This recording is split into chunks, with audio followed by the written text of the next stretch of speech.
You can count on Churchill. Is that right?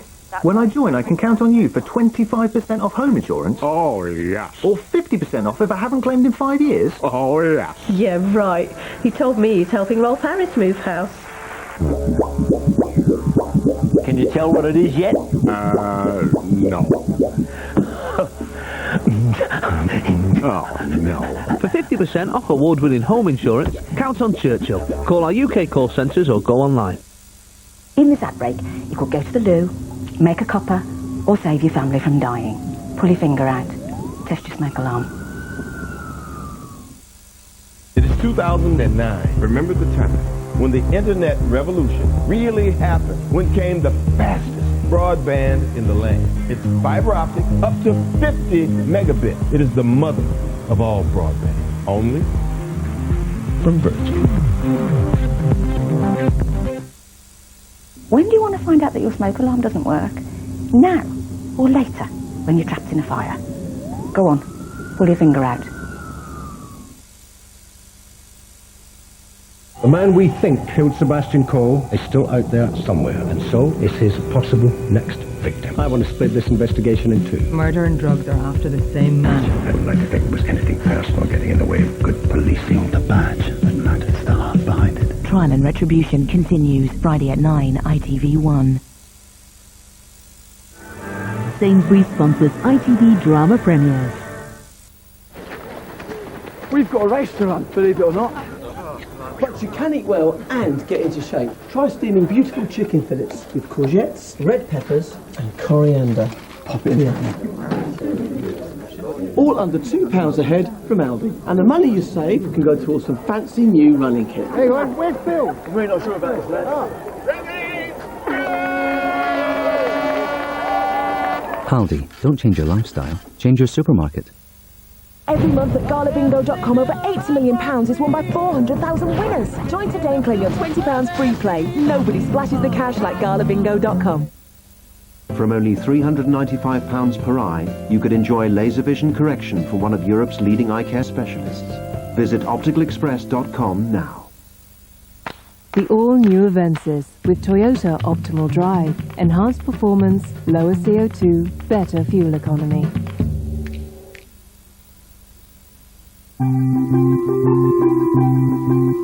Dexter's got the feds on his case over on ITV4. Here on ITV1, a bizarre tourist attraction is a living hell in our horror, House of Wax. That's after the news at 10. Brown's big gamble, your billions to bail out the banks. But is it money down the drain?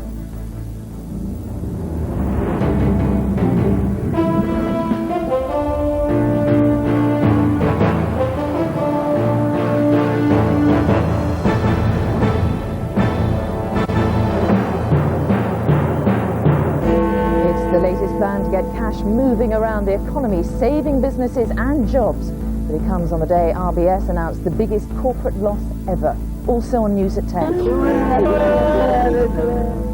Death and destruction in Gaza. News at 10 sees for the first time what 22 days of war has left behind. And I'm in Washington with just hours to go now before the inauguration of President Obama.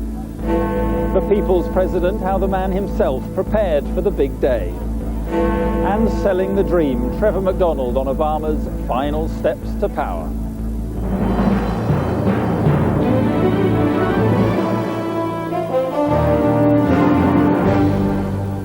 Good evening. The government promised to insure unknown bank losses today, which could involve untold billions of taxpayers' money poured into a black hole of debt. And we've seen one bank bailout already, but today's dwarfs the first in terms of the amount of money involved and what's at risk. If Brown's plan works, it could save thousands of jobs. If it doesn't, it could push Britain to the brink of bankruptcy. Our political editor Tom Bradby reports.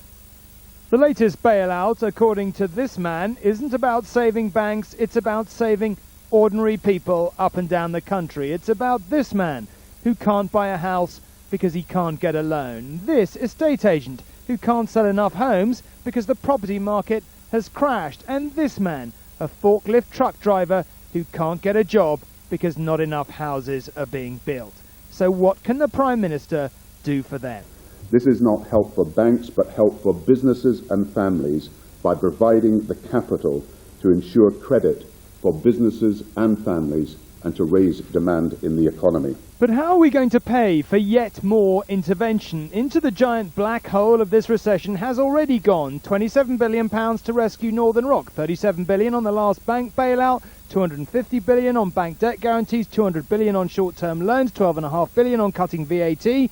Have you lost count yet? Plus £10 billion on guarantees for small business lending, etc. The worry, if we stop, our homes and businesses will be next into the black hole, which is why we have today's promise, as yet uncosted, to soak up almost all the bank's toxic debt. Isn't it true that you've written a blank cheque today?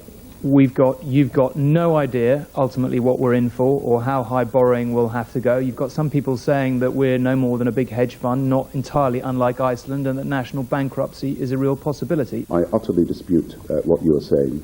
What we are doing is similar in one instance in the insurance-based scheme to what is being done in America, and nobody has made that claim about America. And I would urge you to be cautious in the remarks you make. Of course, not all the debt is bad, and we'll get some of the money back. But does anyone know what the final bill will be? A bailout whose size we still don't know, whose details remain a mystery, and whose ultimate cost to the people of Britain will only be known when this government has long gone. How are these guarantees going to work? I mean, in order to be meaningful, they're going to have to underwrite vast amounts of past bad loans. But in order to insure them, they have to be valued. We don't know who's going to value them. There's a real danger they will be overvalued and there'll be a vast hidden taxpayer subsidy.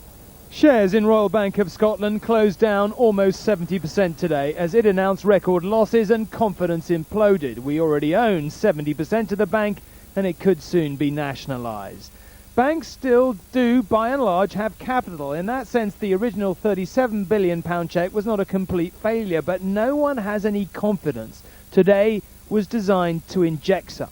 If it doesn't work, we could go to Plan B, except there isn't one. Tom Bradby, News at 10, Westminster.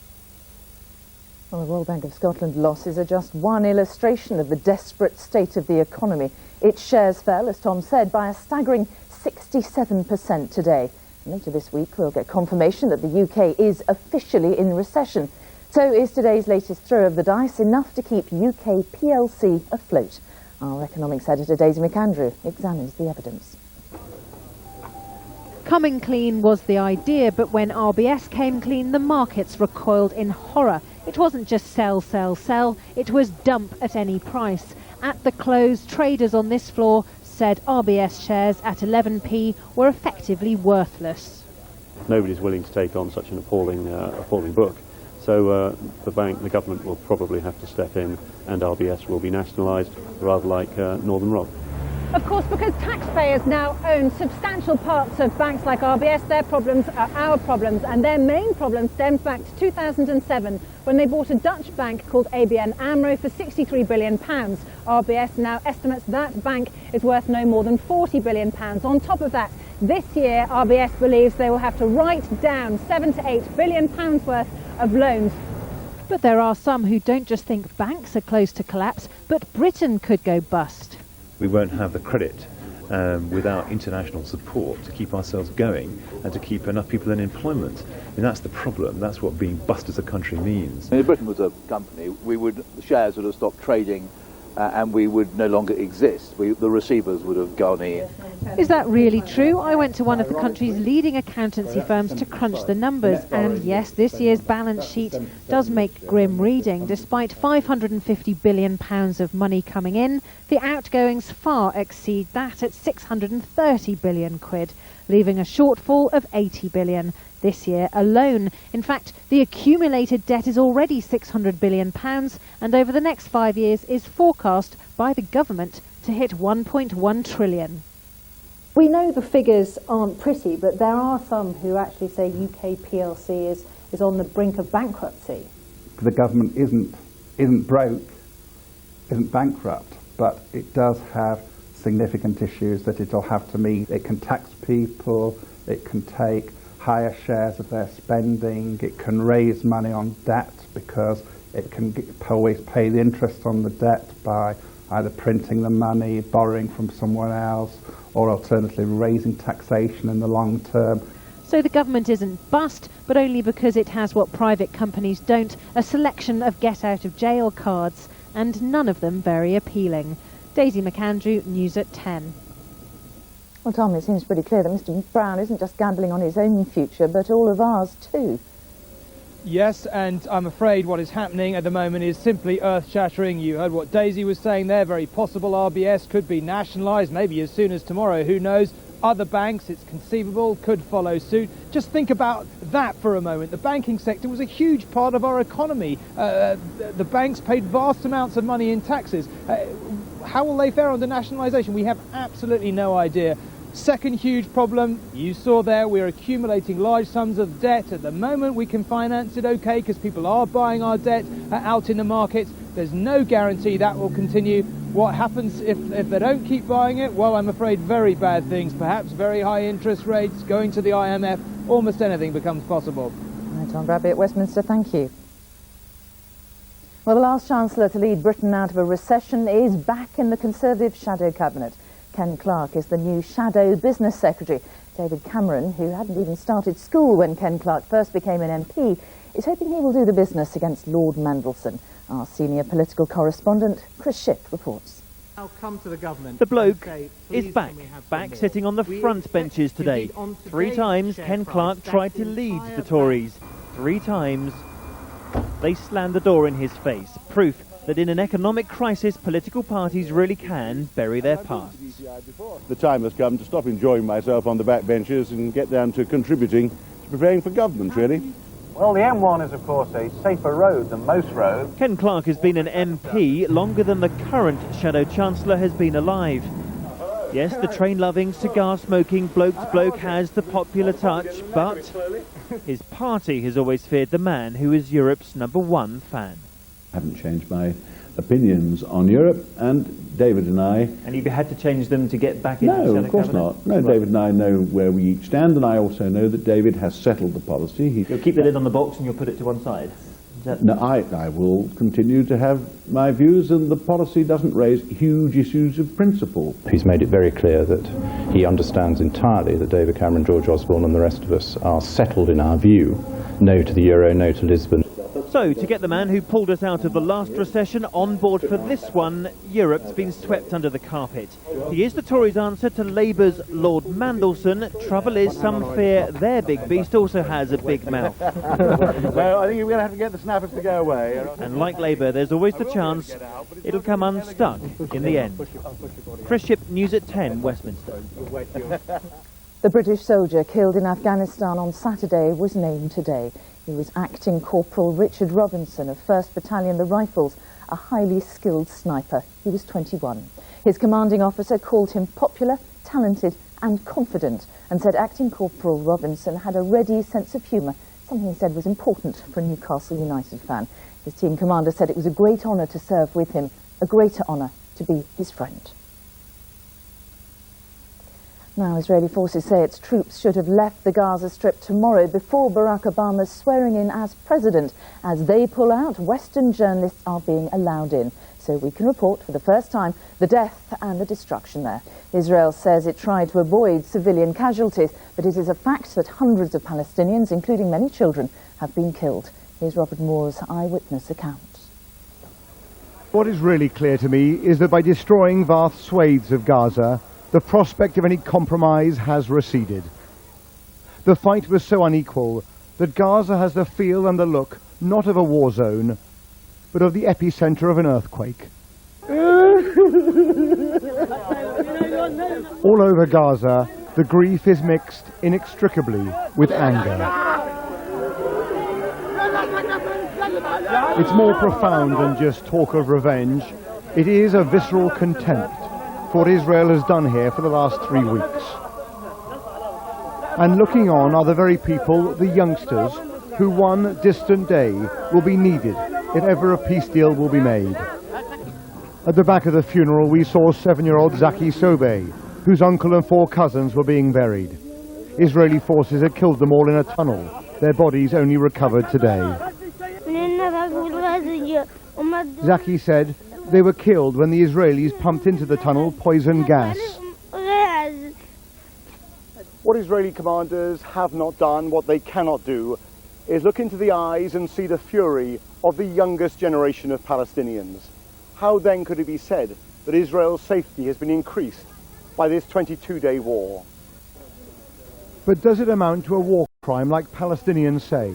Here you can actually tell which direction it came in from. Chris Cobb-Smith, a 20-year veteran of the Royal Artillery, is looking into that very question.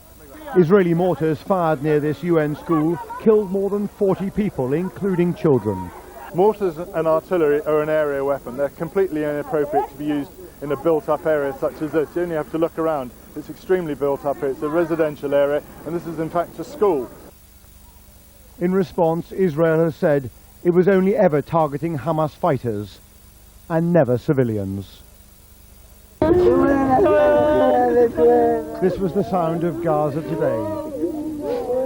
The Palestinians who have had such little hope for half a century have even less now. And at every corner there are those simply sitting in the ruins. What did we do, said this woman. God will take revenge. As the funerals continue here, never has an Israeli-Palestinian peace agreement seemed so far away. Robert Moore, News at 10, Gaza. Still to come on News at 10. You can't see the sea for the wood, but where's all this going to wash up? But first, on the eve of perhaps the most eagerly anticipated presidential inauguration, let's join Mark in Washington. Mark.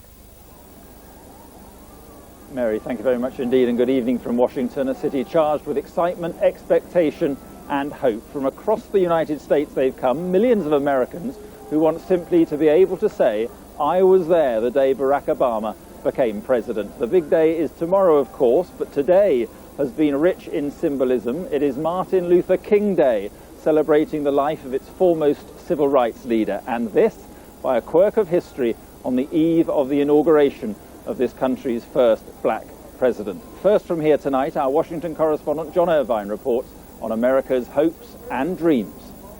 How are you? This is a dream.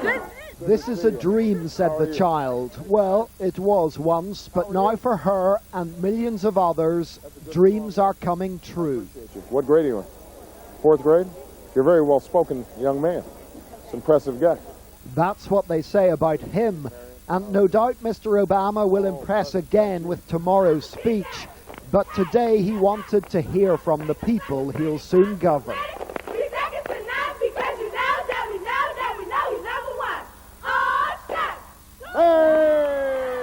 Martin Luther King Day is about helping others. And a relaxed Mr. Obama lent a hand at a local community center. This isn't like rocket science. you take the pole and the roller at the end, and then you roll. Lots of people are rolling straight into Washington, D.C., most of them brought here by a fleet of more than 10,000 buses, which is fitting because, in a sense, this story started on a bus. It was in December 1955 that Rosa Parks broke Alabama law by not giving up her seat to a white man as she headed home after a long day at work. When she was asked why she refused to leave her seat, Rosa Parks said she was tired, not in the physical sense, but tired of giving in. She probably had no idea that by refusing to budge, she'd set into motion a movement. The pop star Jay-Z put it well when he said Rosa Parks sat so Martin Luther King could walk, so Barack Obama could run. In 2005, when she finished her life's journey, Rosa Parks lay in state in the Capitol Rotunda, just a few feet from where tomorrow things will come full circle as Barack Obama is sworn in. In the meantime, the buses keep on coming. Hundreds of thousands of Americans will bear witness here tomorrow, and they're forecasting a bright new day. John Irvine, News at 10, Washington. Now, the sheer weight of numbers expected here tomorrow, and we're told there could be as many as 3 million, demonstrates the weight of expectation riding on the new president.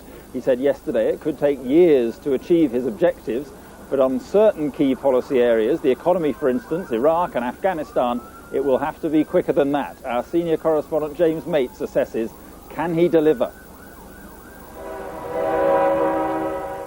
Mr. Obama goes to Washington, carried there on a wave of hope not seen for any new president in living memory.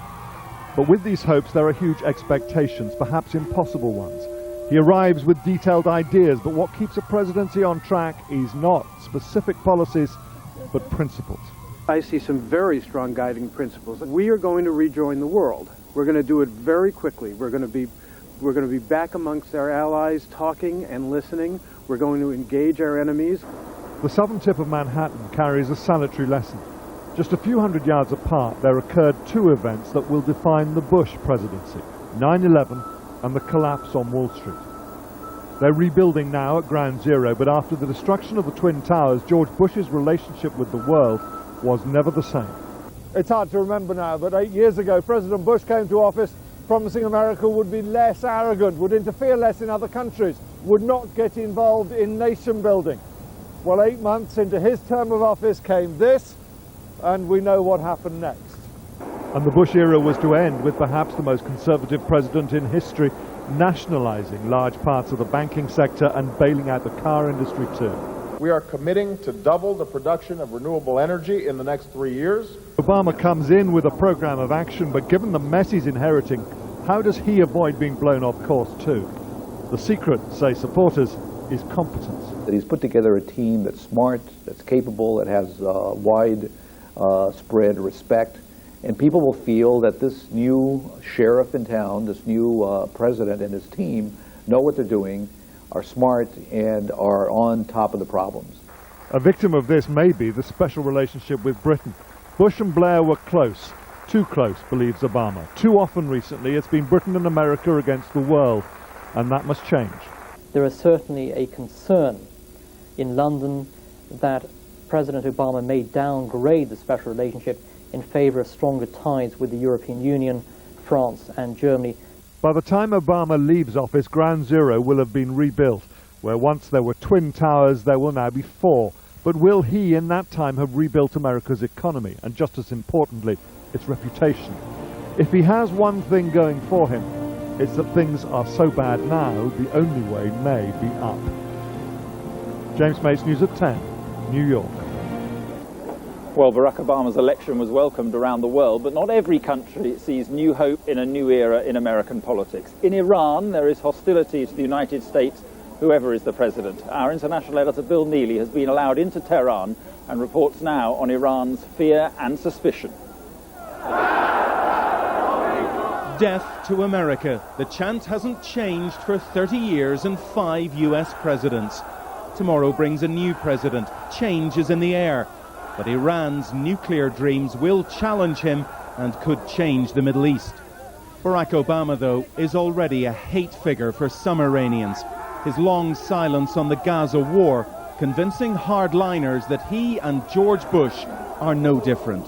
It seems to me there will not be any great changes in his attitude. He's the same as George Bush. He's the same as George Bush. He's nothing different.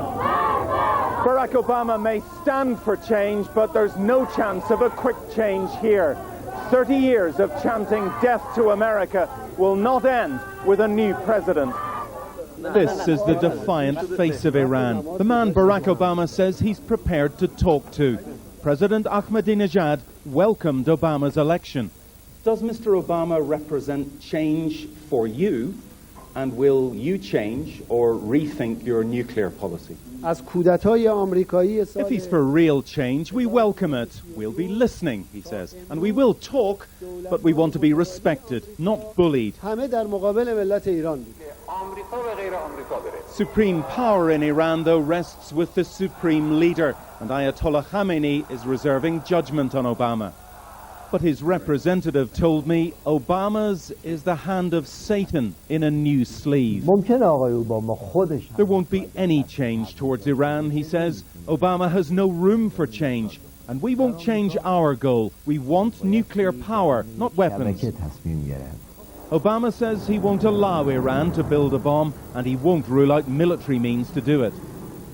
The issue is explosive, and it will come to a head in Obama's presidency.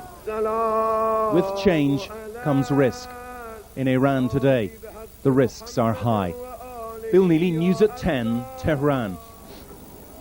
Now, for this country's African-American population, tomorrow is the most important milestone on the long, hard journey towards equality. The final steps will be taken by Barack Obama tomorrow as he walks the walk up to the Capitol building just behind me here. Trevor McDonald, who has covered many a presidential election over the years and who's been particularly inspired by this one, reports now on Mr. Obama's journey's end. My poor little children will one day live in a nation where they will not be judged by the color of their skin, but by the content of their character. I have a dream today. That speech, so full of hope, was made 45 years ago. And tomorrow, with the inauguration of America's 44th president, that dream will in part be realized. It's impossible to exaggerate the enormous symbolism of the fact that tomorrow Barack Obama will be sworn in as the first African-American president of this country, surrounded by all these buildings, including the Capitol itself, built by African slave labor. No other president-elect has generated such excitement in a ritual which is the essence of American democracy. And along the inaugural route Barack Obama will take to the White House, the memorabilia sellers are out in force. Tomorrow, they'll be overwhelmed by the 3 million people who have descended on Washington. This is such a wonderful occasion, and I'm very happy to be here. God bless the United States of America. We as black people in America have been through slavery, through Jim Crow, through being second-class citizens, but a new dawn is breaking. And as that new dawn is breaking, we're here to witness it. And today, on his father's birthday, Martin Luther King III agreed. What a happy conjunction of events this is. Oh, it is incredibly happy.